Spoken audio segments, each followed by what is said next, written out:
Hi everyone, I'm Addie Forkum. I'm going to show you how to use the blues in Addiction Palette 4 to create a really cute everyday eye look, and then we're going to darken it up and make it a little more smoky. So, to start, I'm using some eyeshadow primer. It just takes a little bit. I'll use this much for both eyes. This is just going to make your eyelids a little more tacky. Your eyeshadow is going to stay in place, and it's also going to help really bring out the pigment in your eyeshadow, so those colors are going to show up a lot better. So, once you've got your primer blended on, we are going to start with this shade Honest, and this is going to be our transition shade. So I'm going to take my blending brush, which is my all-time favorite eyeshadow brush. Actually, I misspoke. We're going to use Cheerful.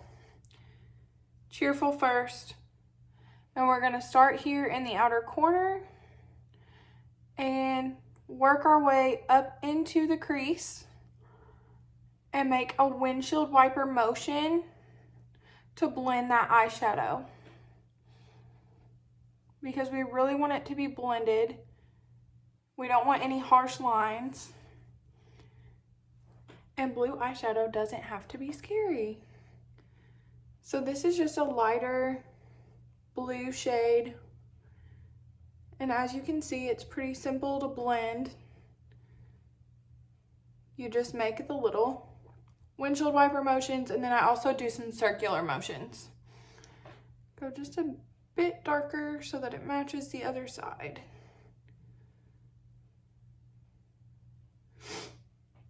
And now we're moving on to the shade Honest, which is, now we're moving on to this lighter blue shade. We're going to take Honest and my liner shader brush, and I'm using the shader end. Take Honest and just apply it from the inner to the mid lid. See how easy that is? And actually our eyeshadow palette has a mirror in it, which makes it so much easier to apply and see what you're doing up close as you apply. Can you see that? Okay, next we're going to go back in with our blending brush and the darker shade Triumphant. And I always start here at the outer corner because I personally like my outer corner to be a little darker. And then take that and blend about halfway up into the crease.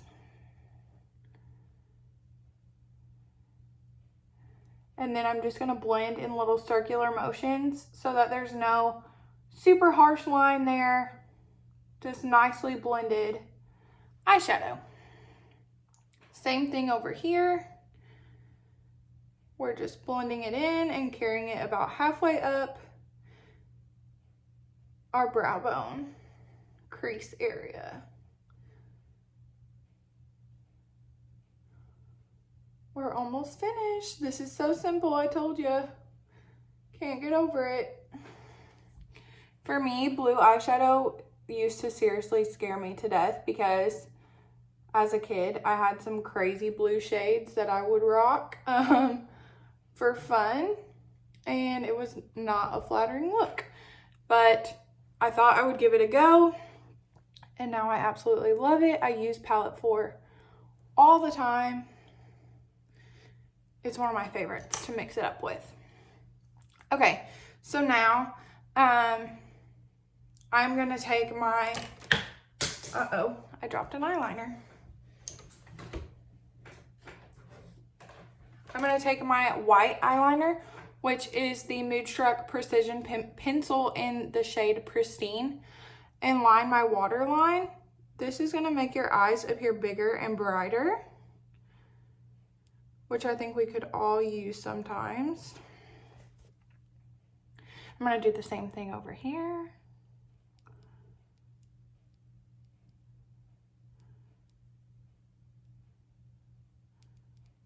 Okay, and then we're gonna take the precision pencil in the shade Perfect, which is black. And I just like to really tightly line my upper lash line. I personally, some days don't even wear eyeliner. So I just keep it really thin, but just enough to, you know, make it stand out and really enunciate my lashes. Did I just say enunciate? I think I did. Oh well, okay. So there we go. You can hear my cats on the door. Oops.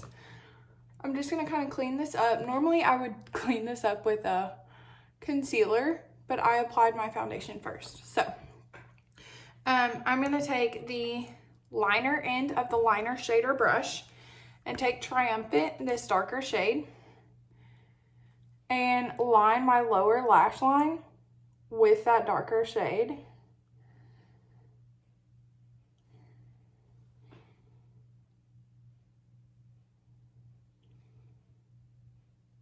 And then we're gonna take the shader end and just kind of smudge that a little bit so that it's not a super harsh line. It's a little more blended. And then I'm gonna take the shader end and use Tinder to highlight my inner corner. Just brighten it up, brighten your whole eye up, and really bring attention to it. So I'm going to use Tinder as the highlight shade in my inner corner as well as on my brow bone. Okay, and then last but not least, we're going to do lashes. Lashes totally make your look. So I'm using my lash curler on clean, dry lashes. I start here and then I move up and tilt the curler to really curl those natural lashes before we start applying product. You never want to use the curler once you've applied mascara. That could break your lashes off. So I'm taking my lash primer, which is going to help nourish and condition your lashes as well as just really help your mascara perform. It's got a curled wand and you just apply it like regular mascara. So it is white. So you can really make sure that you're coating your lashes before you move on to mascara. It makes it a lot easier knowing that you've coated your lashes with primer and you're ready to go. Just like you prime your face, you prime your eyes, you prime a wall before you paint it. It's good to prime your lashes before you put your mascara on. And I just let them dry. You know, I'll let this one dry as I apply to my other eye, and then I'll apply my mascara. So I don't sit and let it dry for a certain period of time. For me, I just think it's easier to apply mascara when it's still just a little wet. Because once this dries, those lashes are set. It's setting that curl. And then we're gonna finish with our 4D mascara. It's a one-step fiber mascara and the wand is double-sided. So what you do to apply, and I always look down into a mirror while I apply mascara so that it's not so messy on my lid. You're just gonna wiggle. As you apply, you're making like a little Z shape or a zigzag, you know, however you need to say it so that you know what you're doing. Make a little zigzag, coat those lashes. Then you're going to twist the wand and do the same thing.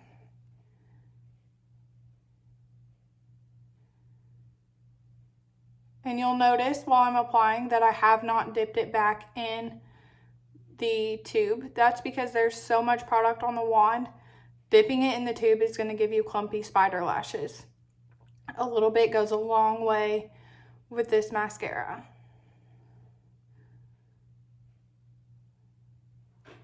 I made a little mess here. And then I use the same wand to coat my lower lashes.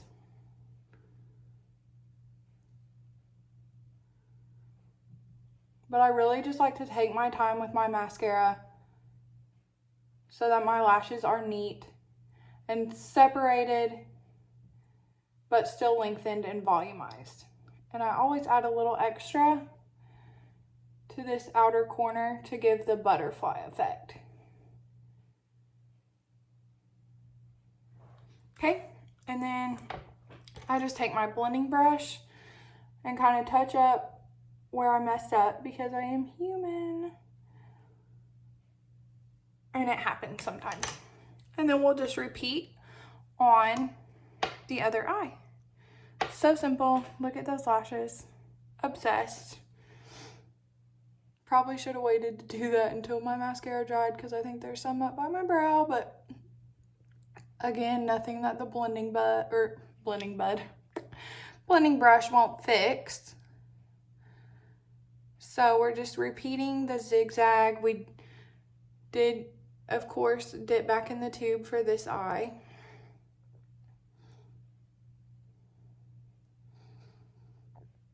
And you just go until you're satisfied with how your lashes look.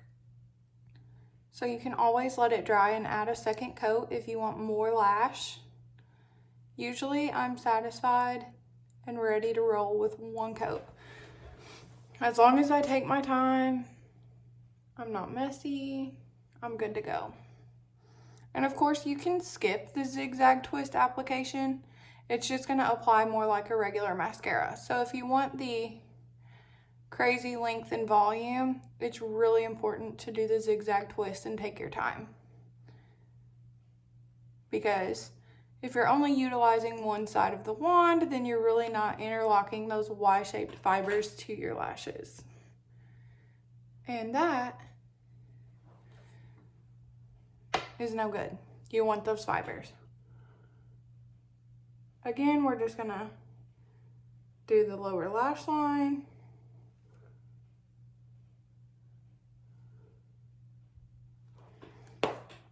And then we'll kind of tweak with the